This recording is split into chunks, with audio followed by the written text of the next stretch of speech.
Southwest Key, the national nonprofit that houses immigrant children, faces added scrutiny after recent reports that looked into sexual abuse allegations at its facilities. It got us wondering about what agencies have oversight of Southwest Key, which gets most of its funding from federal government contracts. The nonprofit's Tucson facility falls in the city's Ward 3, overseen by Councilman Paul Durham. Durham says attempts to get information about Southwest Key's local operations have not been easy. Interestingly, the inquiries from Arizona Public Media have shaken things loose in the last 48 hours. They actually called me back.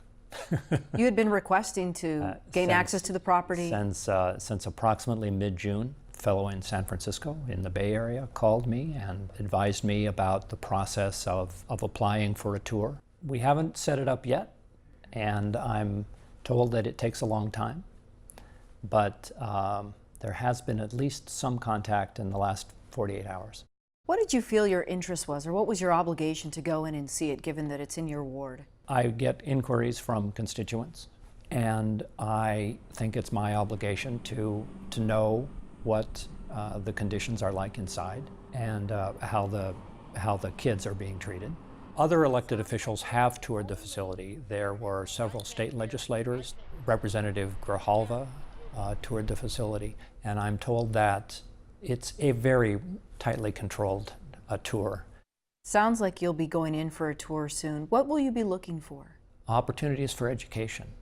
I think that, many of these students, it is a fairly mobile population, and kids come and go, but many stay for 60 days. As the days have unfolded, we've learned more about what's taking place, or some of the allegations, some of the concerns that are existing inside the facility walls.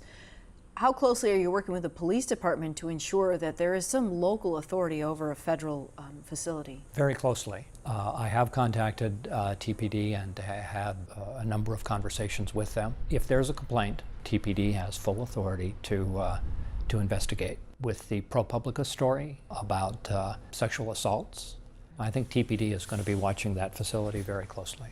And I want to be clear, there are many people who are worried that because it is a federal facility, there's limited local oversight, but you're pretty confident that if a call is made, the local police department will investigate it. Yes. It is also overseen by the State Department of Health, but basically that department is responsible for assuring that the food is good and healthy, and that there are no conditions that endanger the children's safety. As a city councilman, what is your level of authority should you see something that you don't like and you'd like to try to fix it?